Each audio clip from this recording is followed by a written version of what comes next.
Армату мекендештер, биз чейрек финалдагы экинчи беттешке, экинчи таймашка назарыңыздарды бурабыз. Мына КТРК спорт каналы. Ошентип биз ар бир беттешти ушул Акбула ат майданынан жеринен чагылдырып берүүбүз. Көк кийимчендер булар Сары Өзөн Чүй командасы, ал эми Талас жаштары жашыл кийимчендер. Сары Өзөн командасы өткөн жылкы 2015 жылдагы ушул Ноороз майрамындагы турнирдин жеңүүчүсү, андан сырткаралар 9 майда жеңиш күнүнө арналган турнирде да жеңүүчү болушкан. Бирок президенттин кубогунда алар Талас командасына утулуп калган болчу. Бирок бул жерде албетте Талас командасы эмес, Талас жаштары командасы. Ошол Талас командасынын жаштары деп айтсак болот. Андыктан эми татыктуу оюн бул жерде албетте орун алышы керек. Азыр оюндун жүрүшүндө биз оюнчулар менен тааныштырып баштайбыз. Азыр мына Сары Өзөн бул Илбирс менен 8-1 финалда беттешкен. Илбирс командасын 16-1 эсебинде уткан. Талас жаштары болсо 3-0 эсебинде карап алды. Беттеш башталды. Алгачкы 20 мүнөттүк. Бул жерде албетте серепчилер айтып атат, беттеш башталары менен Сары Өзөн ошол замат чабуулга өтүшү керек деп. Дал ошондой аракет бул жерде орун алды. Беттеш башталары менен Мирлан Рысалиев улакты өз карамагына алган. Мирлан Рысалиев улак менен анын мына минген аты Карагер. Жок, ошол учурда алгачкы упай бул жерде бар, албетте бар. Калыстын эсеби так, андыктан Талас жаштары ошентип биринчи минута деле артта калды. Анткени Мирлан Рысалиев Сары Өзөн командасына алгачкы упайды алып келди. Эсеп сандары 1-0. Мирлан Рысалиев 1986 жылы төрөлгөн. Тажрыйбалуу Кыргызстандын улуттук курама командасында ойной турган эң жакшы мыкты чабандестердин бири. Бул Рысалиев, Мирлан Рысалиев өз кезинде мунун өзүнүн кайман аты бар, муну Ничешка деп коюшат. Албетте анчалык мындай көчө тили болуп эсептелгендей болгону менен улакта бул көкбөрүдө кадыр эсе көрүнүш. Азыр фальстарт бул жерде орун алып калды. Эми кайрадан чабуулга чыгат. Биз оюнчулар менен тааныштырууну баштайбыз. Сары Өзөн командасы эсеп жагынан алдына чыккандыктан, демек дал ушул командага биз команда менен тааныштырууну баштайбыз. Тыныч Алыбаев бул Сары Өзөн командасынын биринчи катар санда ойногон оюнчусу. Ал мезгилде кайрадан чабуул. Азат Насыпбеков улакты жерден көтөрүп кетти. Азат Насыпбековдун минген аты Айтумар. Бирок алар өздөрүнүн жарым талаасында жүрүшөт. Андыктан улак аянттан сыртка чыгып, эми жекеме-жеке чыгуу орун алат. Тыныч Албаевди тааныштырып өттүк. 1977 жылы төрөлгөн, минген аты Арго биринчи катар сан менен. Андан кийин Сары Өзөндүн экинчи катар санда ойногон оюнчу Кубаныч Султан уулу, минген аты Байтур, Нурбек Юсупов минген аты Жиган, Тилек Мукаев Эрке Тору, Фархат Бейшекеев Нуркашка, Мирлан Рысалиев азырынча жалгыз упайдын автору бул Карагер, Нурманбет Койчукеев 7-чи катар сан менен минген аты Туман, Геде Лексус атты минип жүрөт ысымдуу атты. Андан сырткары мына Улан Насакеев 10-чу, Азат Насыпбеков 9-чу, Урмат Мусаев 8-чи, Нурадыл Борбиев жок, бул оюнчу бул курамда азырынча жок. Андыктан Айбек Иманалиев 12-чи катар сан менен жекеме-жеке чыгуу орун алууда. Илис уулу, Кушубай Илис уулу жана Айбек Иманалиевтер жекеме-жекеге жок бул жерде. Улан Насакеев менен Кушубай Илис уулу ортого чыгышкан. Булардын минген аттарында өңдөрү окшош болуп жатат. Андыктан Улан Насакеевдики минген аты Айтур, минген аты Айтур бул Улан Насакеев. Анын каршылашы Илис уулу Кушубай бул Вандам. Мына ушундай Жан-Клод Вандамдын атынан коюлган бул ат. Өңү деле мына ошону көрсөтүп турат. Анткени ушундай чабуулда абдан жакшы жекеме-жекеде жакшы оюн көрсөткөн аттардын бири. Ал учурда Улан Насакеев Байтур ысымдуу аты менен улакты жерден көтөрүп кете алды, өз карамагында алып турат. Жок, бул жерде Кубаныч Султан уулу чабуулга чыкты. Жана экинчи упайды алып келгенге абдан жакшы мүмкүнчүлүгү бар. Өзүнүн командалаштары ушунчалык жакшы ыңгайлуу учурду түзүп берди дагы. Есеп 2-0 дал ушундай. Ал мезгилде улакты Тайгазанга таштап жаткан учурда анын аты оюн талаасынан сыртка чыгып кетти. Эң башкысы албетте Улан Султан Кубаныч Султан уулуна бул эмес, анткени Кубаныч Султан уулу мына ушундай Байтур аттуу минген аты менен келип өз командасына экинчи упайды алып келип берди. Абдан жакшы көрсөткүч. Беттеш башталганда эле биз 2 жолу улакты Тайгазандан көрүп алдык. Сары Өзөндүн оюнчулары ушунчалык деңгээли жагынан күчтүү. Бир эңкегенде эле улакты жерден илип кеткенге жакшы мүмкүнчүлүгү бар. Талас жаштарынын аракети. Калыс Бактыбек уулу. Булар татыктуу, каршылыкты азырынча көрсөтө элек. Улан Насакеев атты улакты жерден көтөрүп кеткенге мүмкүнчүлүк ала алды. Кезектеги чабуулга чыгат. Улан Насакеев жебедей сызып өзүнүн өнөктөштөрүнүн жанында баратат. Топтон суурулуп чыкканга мүмкүнчүлүк бул ирет болгон жок. Негизинен талаш жаштары буга чейинки оюнда Кара Балтага каршы ойноп, анда жакшы оюнун көрсөтө алышкан. Анткени Кара Балта командасы албетте алар талас жаштары жакшылап оюнун көрсөтө турган команда болчу. Сары Өзөн болсо аларга таптакыр оюн бербей жатат. Албетте бул алгачкы мүнөттөр биринчи таймдагы. Андыктан мындан ары талас жаштары жакшылап оюнга кирип алгандан кийин азыр бул жерде Калыс кандай чечим чыгарат? Улак Тайгазанга түшкөн жок деген пикирде чечимди чыгарды. Демек 3-0 эсеби бул жерде каттала койгон жок. Улак жерде аны көтөрүп кетүүгө эки командадан бирден оюнчу турат.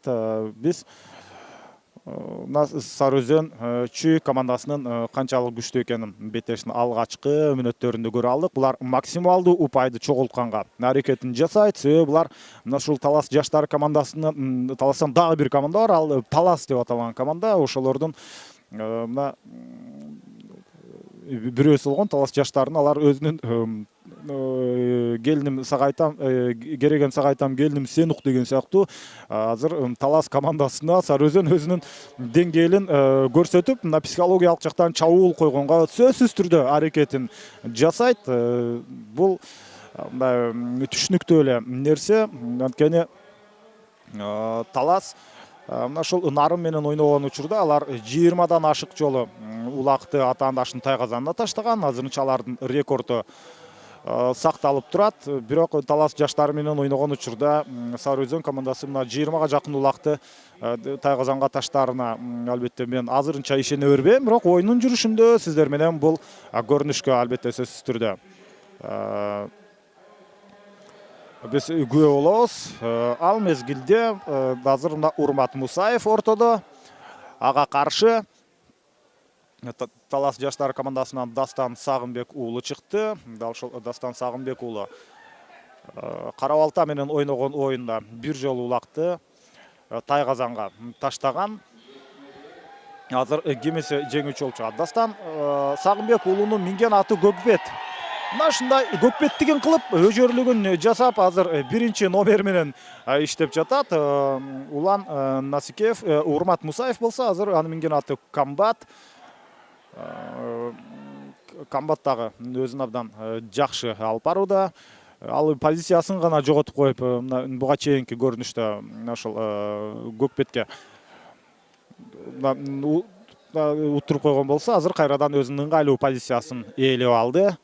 Бирок улакты жерден көтөрүп кетүүгө мүмкүнчүлүк түзүлбөй атат. Мына ушул Дастан Сагынбек уулунун минген аты менен чындыгында минген аты жакшы экенин биз сөзсүз түрдө айтып өтүшү керек. Себеби Камбат сыяктуу аттарга каршылык көрсөтүү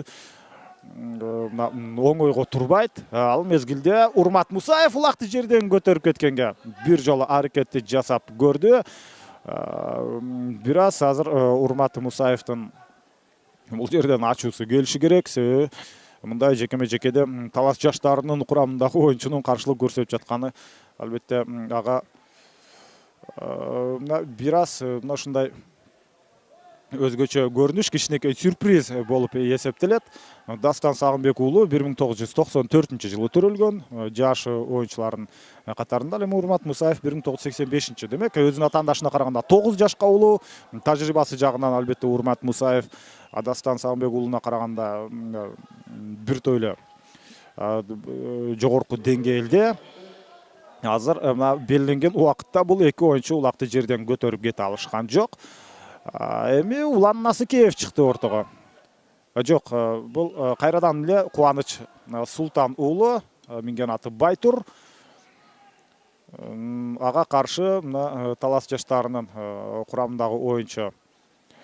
Бул жерде Данияр Искендер уулу, минген аты Вандам.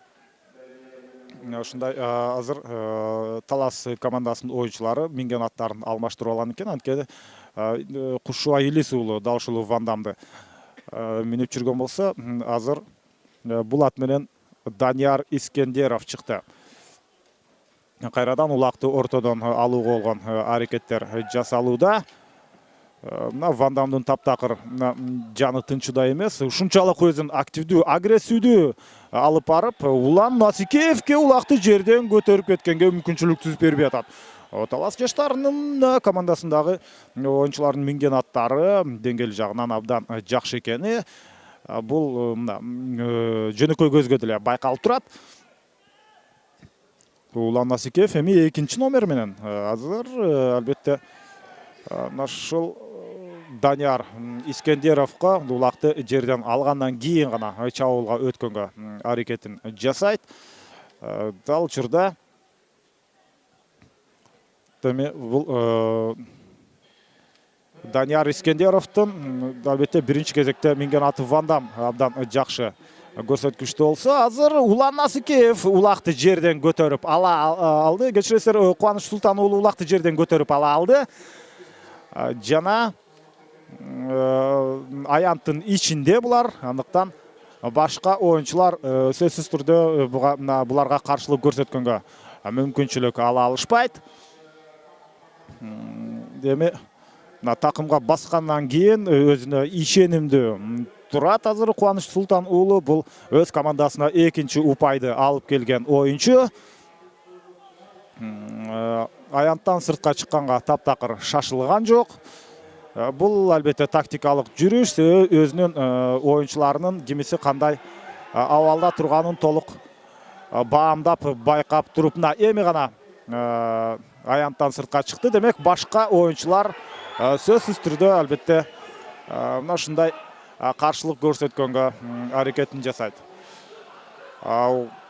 Кубаныч Султан уулу улак менен ал азыр мүмкүн Улан Насыкеевке же Тыныч Алыбаевка улакты өткөрүп береби, же өзү улакты тайгазанга таштаганга аракетин жасайбы. Талас жаштары алгачкы эки жолу өз тайгазанына атаандаштарына улак таштатып алгандан кийин, салдырып алгандан кийин эми алар өздөрүнүн жакшы оюнун көрсөтүп баштады. Сары Өзөнчүгө мындай татыктуу каршылыкты 8-1 финалдагы атаандашы көрсөтө алган эмес Илбирс командасы. Бирок талас жаштары бул командага азыр бир аз алкап койсок эч кандай ашыкчалык кылбайт. Ушундай Сары Өзөн сыяктуу өткөн жылкы Нооруз майрамындагы турнирдин жеңүүчүсүнө каршы ушундай оюнду жүргүзүп жатканы бул жакшы көрүнүш, жакшы жөрөлгө. Демек, Кыргызстанда ушундай дагы бир татыктуу команда пайда болгонунан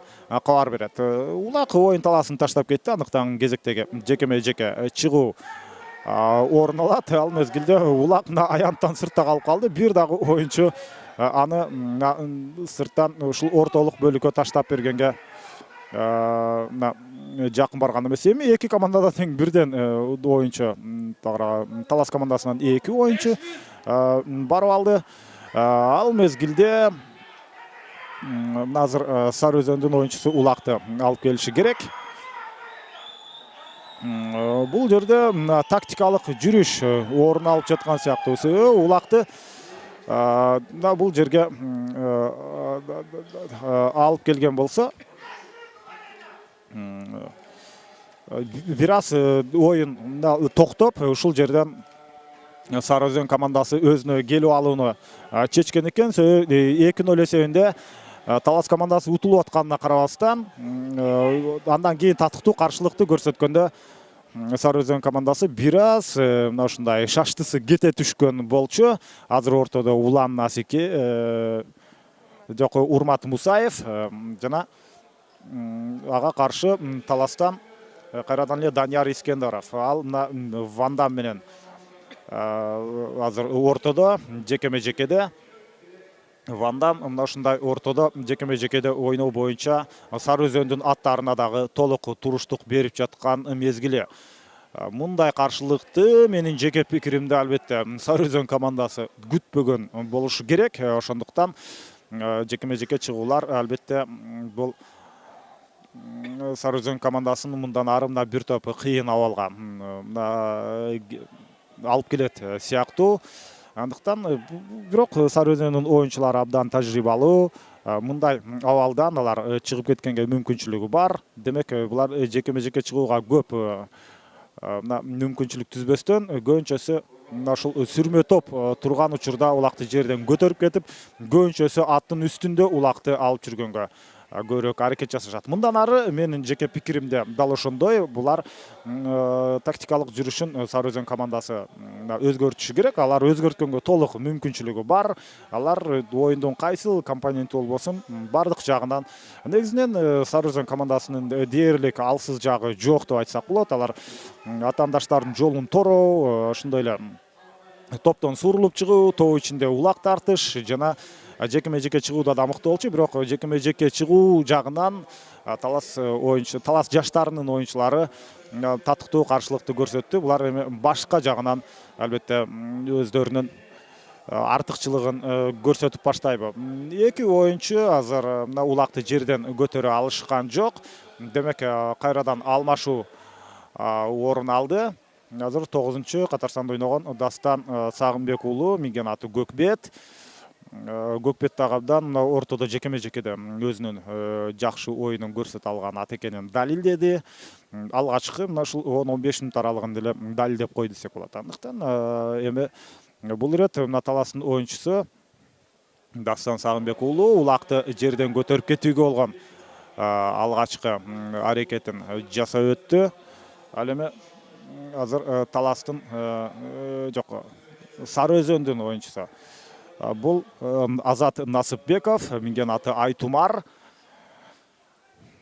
Бул жерде биз албетте мына ушул Талас жаштарынын командасынын минген аттары Сары Өзөндүн минген аттарынан жакшы деп айткандан алыспыз, бирок бирдей экенин көрсөтүп атат. Мына татыктуу атаандаштыкты биз мына байкап жаткан мезгилибиз. Себеби эки команданын оюнчулары тең улакты жерден көтөрүп кете албай, бул жерде ич чыгылыш деп айтсак болот. Ушундай тең чыгуу орун алып калууда. Катарында мына экинчи оюнчулар чыкты. Биринчи оюнчулар улакты жерден көтөрүп кете алышкан жок. Бул ирет дагы бир топ кыйынчылык туулуп жатат эки команда үчүн тең. Бул албетте мына ушул Нооруз майрамына карата өтүп жаткан бул турнир негизинен салттуу түрдө жыл сайын уюштурулуп келет. Мындан сырткары ушул Көкбөрү федерациясы 9 майга карата дагы турнир өткөрөт. Дал ушул Ак Кулаат майданында жана 31 августта президенттин кубогу үчүн турнир өтөт. Быйылкы жылдын өзгөчөлүгү бул көчмөндөр оюну. Андыктан дал ушул көчмөндөр оюнунда азыр мына ортодо жүргөн бул эки мына аргымак, эки ат. Булар дал ушул көчмөндөр оюнунда өздөрүнүн өнөрүн тартуулай турган аттар. Дагы оюнчулары алмашты. Булар дагы улакты жерден көтөрүп кете алышкан жок. Туратбек Эмилбек уулу Эрке Торусу менен Таластын курамында оюн, Талас жаштарынын курамында оюн таласына чыкты. Ал мезгилде Теме Сары Өзөнчү командасынан Нурманбет Койчукеев. Нурманбет Койчукеев 1988-жылы төрөлгөн. Ал Lexus жана Туман аттуу аттарды минип жүрөт негизинен. Бул ирет болсо эми бул Нурманбет Койчукеевке улакты жерден көтөрүп кетүүгө мүмкүнчүлүк түзүлөбү. Сары Өзөн оюнчулары мына таптакыр аракет кылбай койду. Алар 2-номерге өтүп алышты. Ал эми Туратбек Эмилбек уулу болсо улакты жерден көтөрө албай жатат. Ал албетте көтөрүп кетмек, бирок мына ушул көтөргөн учурда анын атаандашы Сары Өзөн чабуулга чыгып калышы мүмкүн. Ошондуктан ал өзүнө ыңгайлуу учурду улакты жерден көтөрүп кеткен болгон. Аракеттен бир аз шаштысы кетип турган учуру. Нурманбет Койчукеев артта өзүнүн атаандашын күтүп коюп, улакты качан жерден көтөрөт, ошол учурда чабуулга чыгам деп гана күтүп турган мезгили. Негизинен мен мына ушул Кыргыз Республикасынын Көкбөрү Федерациясынын жетекчилиги уюштуруучулары менен пикир алышканымда тыныгудалар Кудай буйрса келечекте мына ушул Кыргызстандын 2 лигасын түзөбүз деп айтып жатышат. Бул Султан Бекташев менен сүйлөшкөндө ал айтты, Кыргызстандын ар бир айылында, жок дегенде ар бир айыл өкмөтүндө бирден Көкбөрүгө команда чыгат. Бир нече команда чыгышы деле мүмкүн, жок дегенде бирөө чыгат. Ошондуктан бул учурда бул командалар ушундай 2 лигада ойноп, деңгээлине жараша өзүнчө чоң массалык түрдө Көкбөрү келечекте өнүгөт деп айтсак болот. Азыр 20 мүнөттүк соңуна чыкты. Эсеп сандары кечиресиздер, биринчи бөлүк соңуна чыкты. Эсеп сандары 1-0, 2-0 кечиресиздер.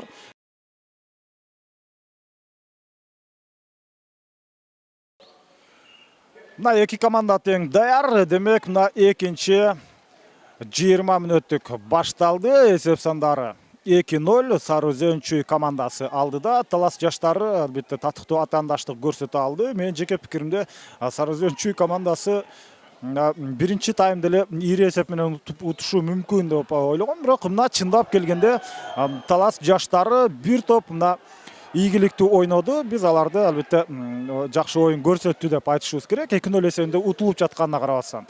Ал учурда биринчи 20 мүнөттүктө дагы бир нерсе аныкталды. Талас жаштары командасынын оюнчуларынын минген аттары деңгээли жагынан дээрлик Сары Өзөн командасынын аттары менен бирдей экен. Ошондуктан биз татыктуу атаандаштыкты бул жерден көрөбүз деп айтсак болот. 2-20 мүнөттүктө эми жекеме-жекеге Сары Өзөн жекеме-жекеге чыгып калууга, мындай чыкпай калууга көбүрөөк аракет жасайт болушу керек. Себеби ушул сүрмө топтун ичинен улакты жерден илип кеткенге аракеттерин көбүрөөк жасайт. Ал учурда Фархат Бейшекеев мына Нуркашка менен келип улакты жерден көтөрүп кетүүгө аракет жасаган. Ал учурда азыр Сары Өзөндүн оюнчусу Нурманбет Койчукеев мына ушундай катачылыкка жол берди. Албетте ал атайын кылган эмес, бирок бир топ оор кагылышуу бул жерде орун алды. Улакты жерден көтөрүп кеткен болгон аракетинде ушундай ат менен келип сүзүп кеткен. Беттешти Талас жаштарынын командасынын оюнчусу. Албетте оюнду андан ары уланта албайт болушу керек. Чындыгында бир топ эле оор сокку жеп калды. Муратбек Бейшебаев бул минген аты Шумкар 1987 жылы төрөлгөн. Ордунан туруп атка минөө же жөн гана басып кетүү байкашымча ал ордунан туруп кайрадан атка минген атат. Муратбек Бейшебаев оюнду мындан ары улантып кетерине менин күмөнүм бар болчу. Бирок эмне болот? Азыр чындыгында байкап көрөбүз. Оюн мындан ары кандай уланат? Чоң катуу кагылышуу болду. Биз албетте Көкбөрүдөн бул спорттун түрү, абдан Көкбөрүнүн мына ушундай жогорку кагылышуудагы спорттун түрү болуп эсептелет. Бул хоккейди чындыгында жолдо калтырган оюн деп айтсак болот. Андыктан мындай көрүнүштөр мындан ары дагы болуп калса, мындай өтө таң калуунун кереги жок. Эң башкысы биз Муратбек Бейшебаевга ден соолук тилейбиз. Ал оюнду мындан ары улантып кетпесе дагы эң башкысы ден соолугу чың болуп аман эсен соо болсо экен. Анткени бул жерде албетте анын башы чайкалып кеткендей да көрүндү. Азыр жекеме жеке чыгуу орун алат. Талас командасы менен Сары Өзөндүн оюнчулары. Эки командадан кимдер ортого чыгарын айта турган болсок, азыр Сары Өзөн командасынан мына Урмат Мусаев турат. Анын Урмат Мусаевдин минген аты Lexus. Мына Lexus менен ортодо ага каршы Турат Эмилбек уулу чыкты. Эрке тору менен жана Lexus албетте бул Сары Өзөнчү командасындагы эң мыкты аттардын бири. Анын катарында албетте Комбат деген дагы ат бар. Азыр Комбатты Улан Насикеев минип жүрөт. Ал эми Урмат Мусаев болсо Lexus менен. Ага каршы Туратбек Эмилбек уулу чыкты. Анын минген аты Эрке тору. Алар бул аргымактар азыр чыныгы өз күчүндө, өз тушунда эң жакшы оюнун көрсөтө турган мезгил. Азыр мына Lexus Эрке торуну бир топ сүрүп артка калтырып өзү биринчи номер менен иштеп баштады. Бирок Эрке тору дагы жөн калбастан улам атты сүрүп ыңгайлуу учурду алып бере алган жок. Ал мезгилде бул албетте алгачкы жекеме жеке чыгуу экинчи таймдагы. Андыктан азыр белгиленген убакыттын ичинде бул эки оюнчу улакты жерден көтөрүп кете албаса, албетте сөзсүз түрдө оюнчулар алмаштырылат.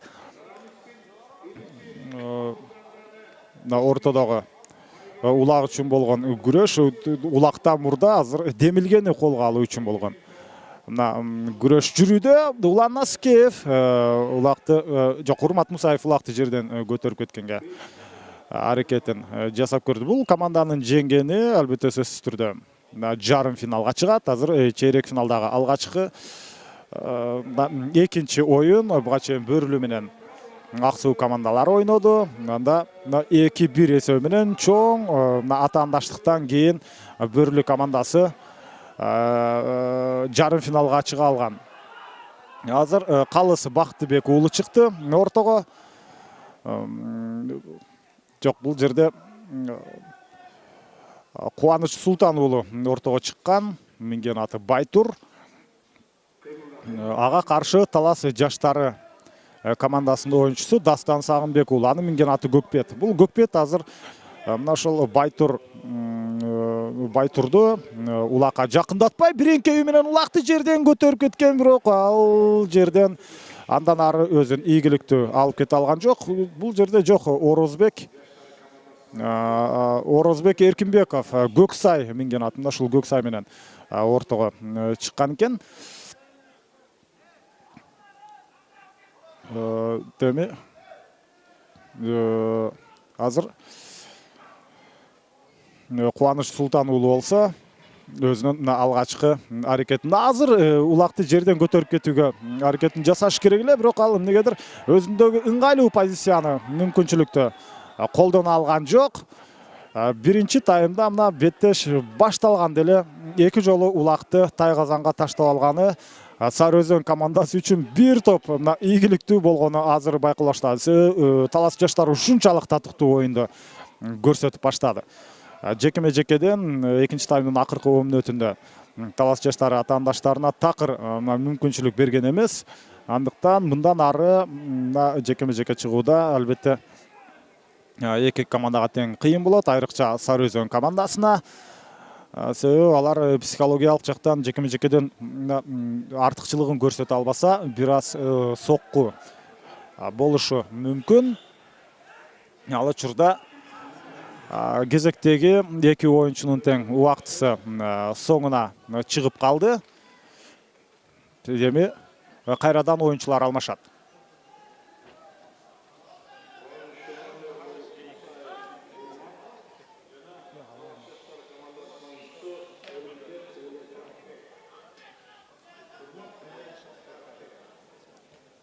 Эми эки командадан тең 10-чу катар санда ойногон оюнчулар чабандестер чыкты. Бул Улан Насикеев, минген аты Камбат, ал эми ага каршы ойноп жаткан Турат Эмилбек уулу эрке тору менен. Булар ошентип оюнчулар алмашкандан кийин бул жерде дагы татыктуу каршылык эки тараптан тең бар. Биз дал ушул эки командадан ушунчалык бир жогорку динамикалуу, жогорку ылдамдыктагы оюнду көрөбүз го деген менин оюм бар болчу. Ал ишке ашпай көбүнчөсү улакты жерден көтөрүп кетүүгө болгон аракетинен убакыттары өтүп, ал мезгилде башка аттар толугу менен эс алып турган мезгили. Сары Өзөн бул оюндун атмосферасын байкады, бул оюндун мындан ары кандай жүрөрүн толук сезди. Андыктан алар мындай окуянын дал ушундай жүрүшүнөн алар баш тартпайт. Себеби ишенимдүү алардын 2 упайы бар.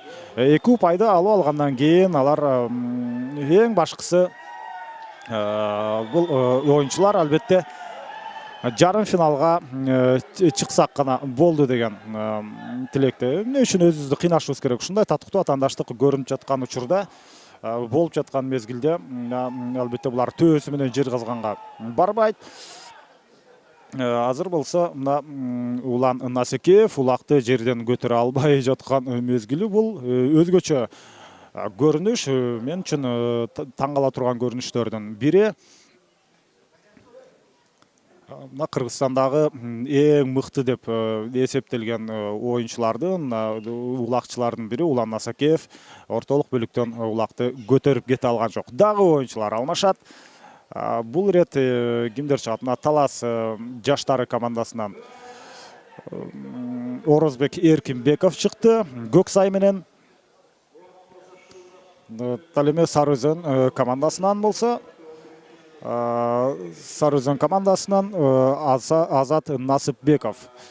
Экинчи таймдагы убакыттын баары ушул жекеме-жекеден кетүүдө, улак жерде болгондуктан биз бул бөлүктө чоң демилгени колго алуу үчүн болгон каршылыктын эки команданын бир жагына ийгилик жылмайбагандыктан дал ушундай оюнду көрүүгө аргасызбыз.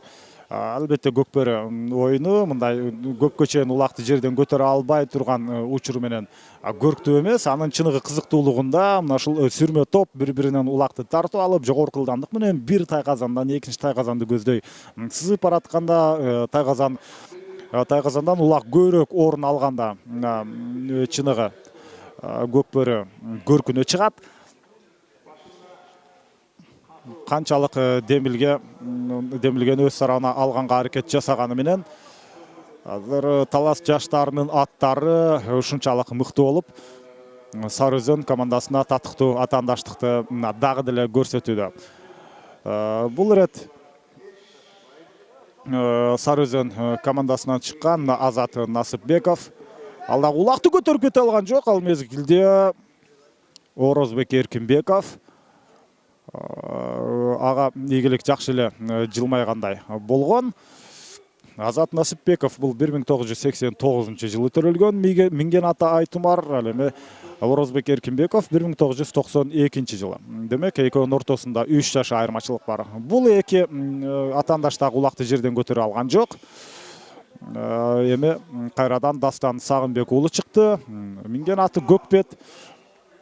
Ага каршы Кубаныч Султан уулу, минген аты Байтор. Кубаныч Султан уулу 1992-жылы төрөлгөн. Ал эми Талас жаштары командасынын оюнчусу Дастан Сагынбек уулу 1994-жылы. Өздөрүнүн оюнчуларынын ортосундагы жаш айырмачылык 2 жаш. Улак таптакыр жерден көтөрүлчүдө эмес.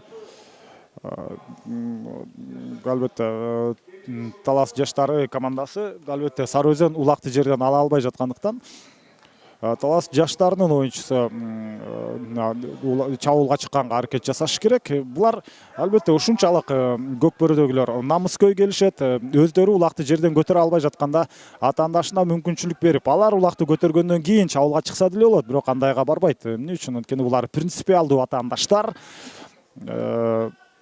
Айрыкча таластын негизги командасы менен Сары Өзен дайыма кайсыл турнир болбосун бири-бирине татыктуу атаандаштык көрсөтүп келет дагы. Эми талас жаштарынын атынан, талас командасынын атынан талас жаштары чыгып жаткан учурда Сары Өзен мына ушундай өздөрүнүн репутациясына шек келбеши үчүн ушундай эч кандай кыйналбай улакты атаандаштарына көтөртпөй турган мезгили. Далар мындай маневр жасаганга мүмкүнчүлүк бар. Эмне үчүн? Анткени аларда 2 упай айырмачылык бар. 1-0 болсо албетте оюнду жүрүшү бир аз башкачараак жүрөт беле. Ал учурда азыр мына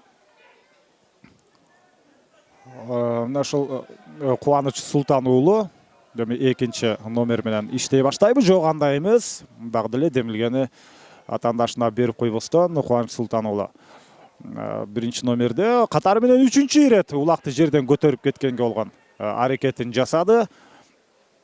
Дагы берилген убакыт артта калды.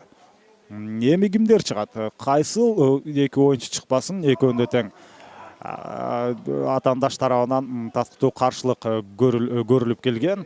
Орозбек Эркинбеков кайрадан Көксай менен ортого чыкты. Жана Улан Насикеев. Улан Насикеев өзүнүн чыныгы тажрыйбалуу чабандес экенин көрсөтүп, мына бул жерден ошол Комбат менен ортого чыкты. Комбаттын канчалык жекеме-жекеде мыкты оюнчу экенин, бул Кыргызстан деле эмес, ушул эле мына кошуна өлкөгө барып жекеме-жеке, жок, бул жерде Улан Насикеев Lexus менен чыккан, кечиресиздер. Бул мына Lexus ошол кошуна өлкөлөр менен ойногон учурда дагы өзүн абдан Казакстандын аттарына каршылык көрсөтүп жүргөн оюнчулардын катарында. Жок, бул 8-чи катарсанда ойноп жаткан Урмат Мусаев, ал Lexus менен чыккан. Андыктан негизинен бүгүнкү оюнда Урмат Насикеев Lexus менен, ал эми Улан Насикеев болсо Комбат менен өзүнүн беттешин өткөрүүдө. Урмат Мусаев улакты бул ирет дагы көтөрүп кете албачудай, беттештеги активдүүлүк жоголду, динамика, темп толук нөлгө түшүп калган учуру. Себеби мындай жекеме-жеке чыгып жаткан учурда андай оюнду көрүшүбүз мүмкүн эмес. Урмат Мусаев бул ирет улакты көтөрүп кетиши керек болчу. Мындай мүмкүнчүлүк дайым эле түзүлө бербейт. Биз Урмат Мусаевдин бирок аракетин эске алып коюшубуз керек. Ушунчалык жакшы аракетти көрсөттү. Дагы убакыт соңуна чыгып калды. Оюнчулар кайрадан чабандестер алмашат. Ортодогу улакты жерден көтөрүп кетүүгө болгон. Эми Тыныч Алыбаев чыкты Сары Өзен командасынан. Тыныч Алыбаев 1977 жылы төрөлгөн, эң жашы улуу, тажрыйбалуу оюнчулардын бири. Ага каршы талас жаштарынан Туратбек Эмилбек уулу. Анын минген аты Эркетору. Эркетору менен Тыныч Алыбаевдин минген аты Арго. Арго менен Эркеторуда кимисе мына ишенимдүү болуп чыгат. Ошентип бул оюнда 2-чи таймда, мына 2-чи 20 мүнөттүктө беттеш ушундай улакты жерден алууга гана кетти деп айтсак болот. Канчалык мына оюнду биз жакшы, кызыктуу оюнду күткөнүбүз менен булар улакты жерден ала албай жаткан мезгили. Мына атаандаштары албетте бири-бирине дагы шарт түзүп берген жок. Себеби көкбөрү бул жагы менен албетте кызыктуу эмес. Кызыктуу эмес деп айтканыбыз менен мунун өзү көкбөрү сүйүүчүлөр арасында чоң талкууну жарата турган нерсе.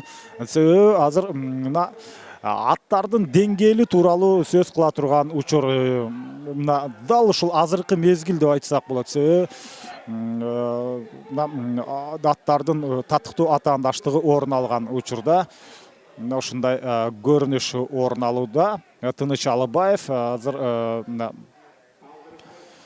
бул мезгилде мына Туратбек Эмилбек уулуна мүмкүнчүлүк түзгөн жок. Алып барчу да бул жакта айтып атат. Эми жок дегенде Туратбек Эмилбек уулуна улакты алдырып койчу деп атат. Көрүүчүлөр мына ушундай улак жерден көтөрүлгөндөн кийинки оюнду күтүп жаткан экинчи таймдын бүтөрүнө болгону 2 мүнөт гана, 2 мүнөттөн азыраак убакыт калды. Сөзсүз түрдө биз мына аттар жөнүндө сөз кылышыбыз керек болчу. Себеби булар эки команданын аттары бири-биринен ашып түшпөйт албетте, бирок бири-бири менен деңгээли жагынан бирдей. Албетте бул аттардын азыр жаш курактары дагы ушунчалык идеалдуу. Бул аттардын баасы дагы абдан көтөрүлө турган учур деп айтсак болот. Ошол эле Комбат, Lexus сыяктуу аттар булар мына баасы албетте миллионду чапшый турган аттар. Эми ошол эле учурда демек деңгээли жагынан бирдей болгон талас жаштарынын дагы минген аттары мына ушундай экенин айтып өтсөк болот. Бул жерде мына Көксай, Көкбет, Эрке тору сыяктуу азыр аттар өздөрүн ушунчалык мына элдин сынына өздөрүн коюп жаткан мезгили. Бул аттарга сөзсүз түрдө ушундай башка Кыргызстан эле эмес, башка өлкөдөн дагы куда түшүп, аны сатып алууга болгон аракеттерин дагы жасайт болушу керек. Ал учурда Урмат Мусаев улакты жерден көтөрүп кеткенге аракет жасап көрдү. Талас жаштарынын оюнчулары дагы мына өжөрүлүгүн койбостон Сары Өзөндүн оюнчуларына улакты жерден көтөрүп кеткенге мүмкүнчүлүк түзүп берген жок. Саналуу гана секундалар калды. Демек улак албетте эми жерден көтөрүлбөйт деп ишенимдүү эле айтсак болот. Себеби өзгөчө көрүнүштүү бул жерден. Көрүнүшкө күбө болдук. Экинчи 20 мүнөттүк артта калды. Биринчи бөлүктөгү 2-0 эсеби өзгөргөн жок. Сары Өзөн чүй алдыда.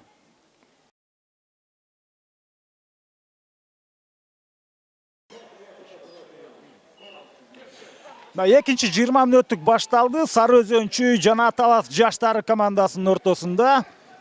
Тагыра үчүнчү 20 мүнөттүк башталды. Анткени экинчи бөлүктө эсеп сандары өзгөргөн жок. Ал эми биринчи 20 мүнөттүктө болсо 2-0 эсеби катталган болчу. Бул чечүүчү бөлүк.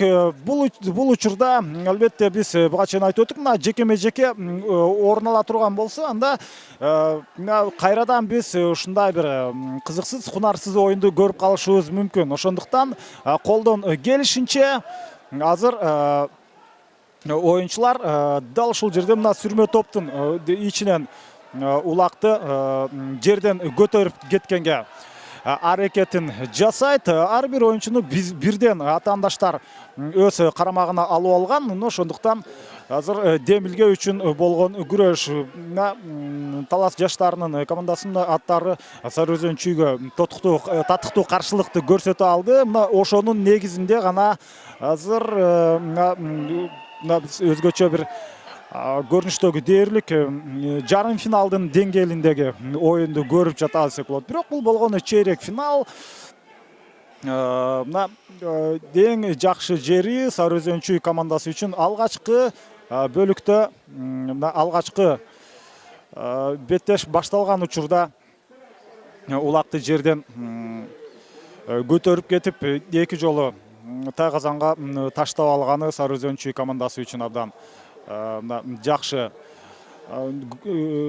көрүнүш болду. Албетте бул Сары Өзөн чүй командасы үчүн. Ошондуктан алар дал ошол упай айырмачылыкка таянып, мындан ары чабуулга өтпөй, убакытты жөн гана өткөрүп жарым финалга чыгып кетүүнүн аракетин жасашат.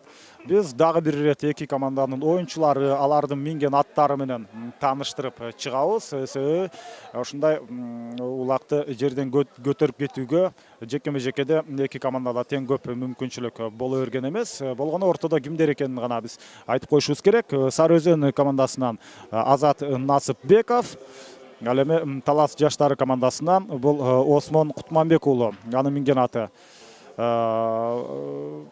Бул жерде Байкашка деп жазылган, бирок Байкашка эмес, башка ат менен чыкканын көрүп атабыз.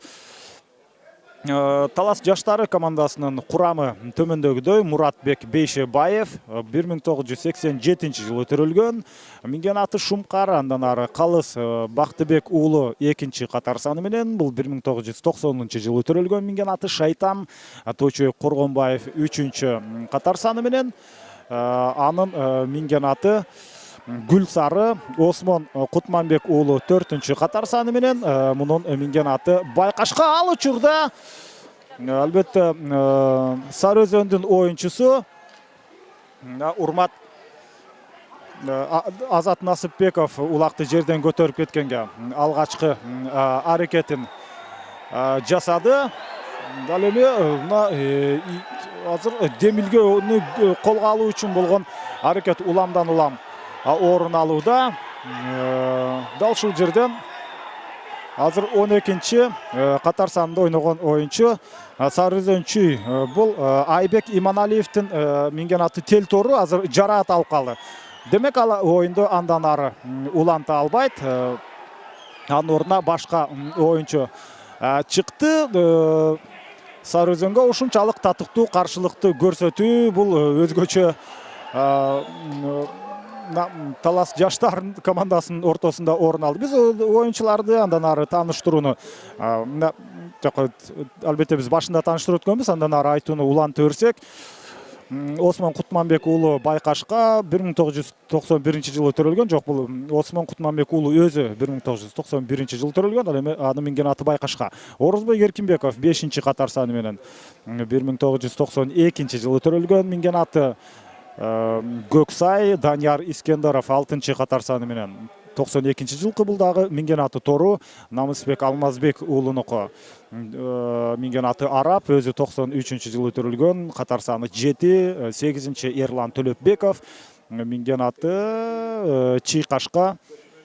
Дастан Сагынбек уулу минген аты Көкпет өзү 9 катар саны менен ойноп жатат. 10 катар санда ойногон бул Туратбек Эмилбек уулу 1994 жылы төрөлгөн, минген аты Эркетору Чубак Нурманбет уулу 11 номер менен, минген аты Самурай өзү 94 жылкы. Жана 95 жылы төрөлгөн бир гана оюнчу бар, бул Кушубай Илис уулу 12 катар саны менен, жана минген аты Вандам. Мына ушундай көрүнүш. Бул Талас жаштары командасы, мунун жетекчиси Калык Айтбаев жана команданын машыктыруучусу Эсенкул Нураков. Сары Өзөнчү командасына келе турган болсок, 1 номер менен Тыныч Алыбаев 1977 жылы төрөлгөн, эң тажрыйбалуу жашы улуу оюнчулардын бири. Ал Арго минген аты Арго, мына ушул ат менен өзүнүн өнөрүн тартуулоодо. Андан ары 2 катар санда Кубаныч Султан уулу, бул 1992 жылы төрөлгөн, Байтур ысымдуу аты менен эмгегин өтөп келет. Мына ушул Кубаныч Султан уулу өз командасына 2 упайды алып келген. Ал эми андан ары 3 бул Нурбек Юсупов 1987 жылы төрөлгөн, минген аты Жиган. Тилек Мукаев минген аты Эркетору. Тилек Мукаев 1982 жылы төрөлгөн. Азыр болсо Талас жаштары командасынын оюнчусу Турат Эмилбек уулу улакты жерден көтөрүп келгенге бир аракетин жасап көрдү, бирок Урмат Мусаев ага каршылык көрсөтүп мындай мүмкүнчүлүктү түзүп берген жок. Андан ары биз Фархат Бейшекеев, Сары Өзөндүн оюнчуларын айтып атабыз. Фархат Бейшекеев 5 катар саны менен 1988 жылы төрөлгөн, минген аты Нуркашка. Мирлан Рысалиев ол 1 упайды өз командасына алып келген оюнчу, 1986 жылы төрөлгөн, минген аты Карагер. Нурманбет Койчукеев минген аты Туман. Нурманбет Койчукеевдин катар саны 7, өзү 88 жылкы. Улан Насыкеев болсо 10 катар санда ойноп атат. Ал 1986 жылы төрөлгөн. Мына биринчи беттеште ал Lexus менен чыккан болчу. Мунусунда мына комбатты минип жүрөт. Андан ары Азат Насыпбеков 9 катар сан менен, ал Айтумар минген аты. Урмат Мусаев болсо 8 катар санында Lexus менен. Урмат Мусаев 1985 жылы төрөлгөн. жана Айбек Иманалиев бар. Ал 12-нчи катар санында 1987 жылы төрөлгөн. Менин аты Телтору. Сары Өзөн чүйдүн жетекчиси Рамис Жунусалиев, ал эми машыктыруучусу Эрмек Шекитов.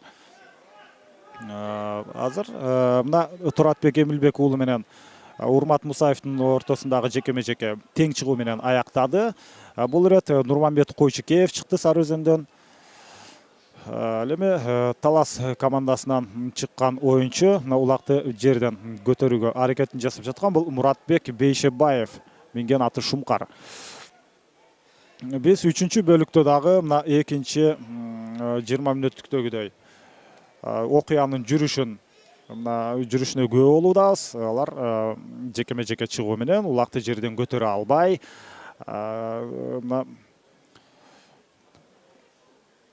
албетте беттештин көрктүүлүгүн дээрлик нөлгө түшүрүп койду. Албетте нөлгө эмес, нөлгө жакыныраак жерге чейин түшүрүп койду деп айтсак болот.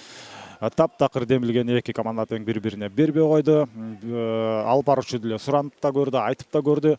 Эми бири-бирине улакты көтөргөндө тоскоолдук кылбай шарт түзүп берип койгулачы. Андан кийин улакты жерден алгандан кийин каалаганча талашып өсүңөр болот деп. Жок, ага дагы булар макул эмес. Ал учурда бул Нурмат Койчукеевдин аты мына ушундай атаандаштын атынын үстүнө чыгып кетип атат. Бул ушундай таптакыр бири-бирине албетте ыңгайлуу шартты бул оюнчулар түзүп бериши мүмкүн эмес. Албетте мыкты аттар, буларды кой деп айтканга болбойт. Бул аттардын мүнөзү ушундай. Эгерде мындай мүнөзүнөн аларды кайтара турган болсо, кийин башка өлкөлөрдүн командалары менен ойноп калган учурда мына ушундай өздөрүнүн агрессивдүүлүгүн көрсөтпөй коюшу мүмкүн. Андыктан булардын чыныгы мүнөзү, көкбөрү оюнунун өзү ушундай бир аз мына агрессивдүү оюн алып барганга түртөт. Бул ошонусу менен кызыктуу, ошонусу менен мына Кыргызстанда көптөгөн өзүнүн күйөрмандарын чогулта алган. Бул бир эле Кыргызстан эмес, бир топ мына кошуна өлкөлөрдө бул оюндун да ушул түрү абдан өнүккөн. Андан сырткары келечекте ушул көчмөндөр оюну өзүнчө бир футбол боюнча дүйнө чемпионаты же жайкы олимпиада, кышкы олимпиада сыяктуу ушундай чоң турнирге айланып, өзүнчө бир брендке айлангандан кийин мына ушул көкбөрү оюнун дүйнө жүзүндөгү миллиарддаган адамдар көрөт дегенден биз эч кандай шектенбей эле койсок болот. Кезектеги оюнчулар алмашты. Эгерде жаңылбасам, эки командада тең 9-чы катар санда оюнчулар чыккан. Бул Азат Насыпбеков Айтумар менен, ал эми Дастан Сагынбек уулу Көкбет менен. Жок, Көкбет бул жерде жок. Демек ал башка атты. Булар бат-баттан өздөрү минген аттарын алмаштырып чыгып атышат. Эң башкысы бул аттар бири-бирине каршылык көрсөтүп, улакты жерден көтөргөнгө мүмкүнчүлүк түзүп бербей жатканында. Ушул кайсы команданын аты алсызыраак болсо, ал 2-нчи номер менен иштеп калып, атаандашына улакты жерден көтөрүп кеткенге шарт түзүп берип коймок. Ортого чыккан чабандестер менен аттар гана ушундай көп күч сарптап жаткан болбосо, башка оюнчулар каптал жакта эс алып, буларды кино көргөнсүп карап олтурган мезгили, алар өздөрү дагы улак көргөнсүп карап отурган мезгили.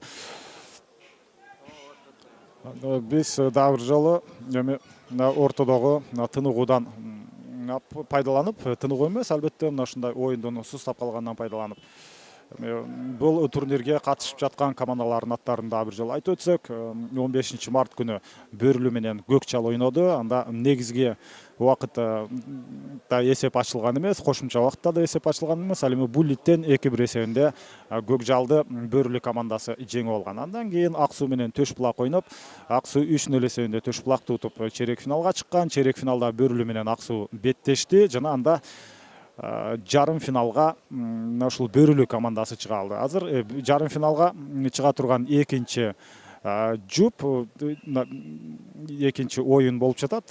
Бул жупта азыр мына Сары Өзөн менен Талас жаштар ойноп, кимиси жарым финалга чыгары ушул 3-чү тайм соңуна чыккандан кийин билинет. Сары Өзөн 8-ден 1 финалда Элбирсти уткан, 16-1 эсебинде.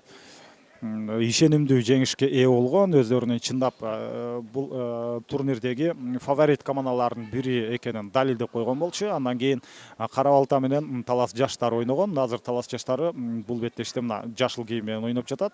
Анда Кара Балтаны 3-0 эсебинде утуп, алар ушундай чейрек финалга чыга алган. Азыр чейрек финалда Сары Өзөн менен Талас жаштары ойноп жаткан мезгили. Мында эсеп сандары 2-0 бойдон дагы эле сакталып турат. Жана жарым финалга азырынча албетте Сары Өзөн командасы албетте жакыныраак. Ал мезгилде азыр Талас жаштарынын оюнчусу Чубак Нурманбет уулу улакты жерден толук көтөрүп кете алган жок, бирок аянттан албетте сыртка чыгарып салды. Демек эми командалар толугу менен албетте чабуулга чыкканга мүмкүнчүлүк пайда болду. Бул эми бир аз кызыгыраак албетте. Жекеме жекеге караганда ушундай топ-топ болуп улакты жерден алууга болгон аракет бул жакшыраак. Азыр мына улак жок эле оюнчулар бири-биринин позициясын ишенимдүү ээлегенге аракет жасап жатат. Командалык эсепте мына ушундай бири-бири менен жакшы ойногон жагынан албетте Сары Өзөн командасы бир топ тажрыйбалуу, бирок чын-чынына келгенде Талас жаштары дагы аларга каршылыкты көрсөтүүдө. Бир да оюнчу улакка жакын бара албай жатат. Ал мезгилде Муратбек Бейшебаев чабуулга чыгып көрдү.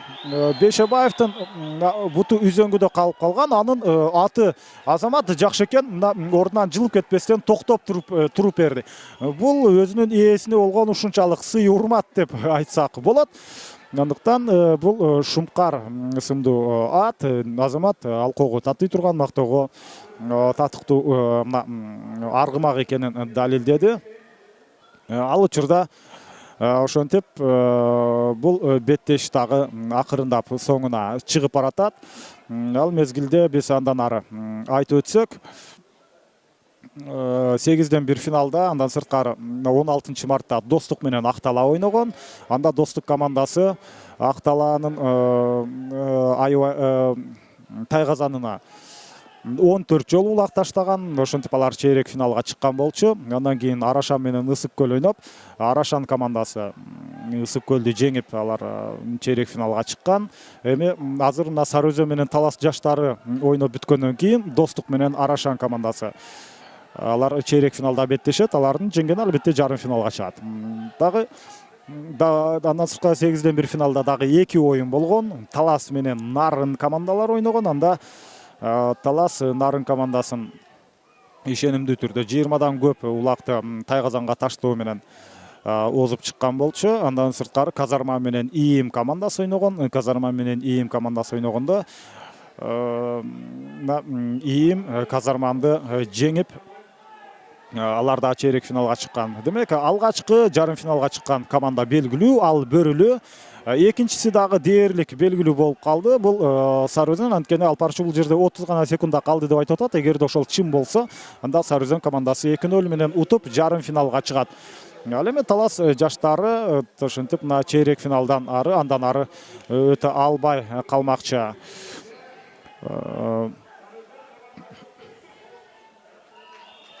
Мына беттеш соңуна чыкты. Жана Сары Өзөн командасын биз жеңиш менен куттуктайбыз. Бирок жеңил жеңиш болгон жок. Бир топ айрыкча психологиялык жактан оор соккуну Талас жаштары узатып кетти.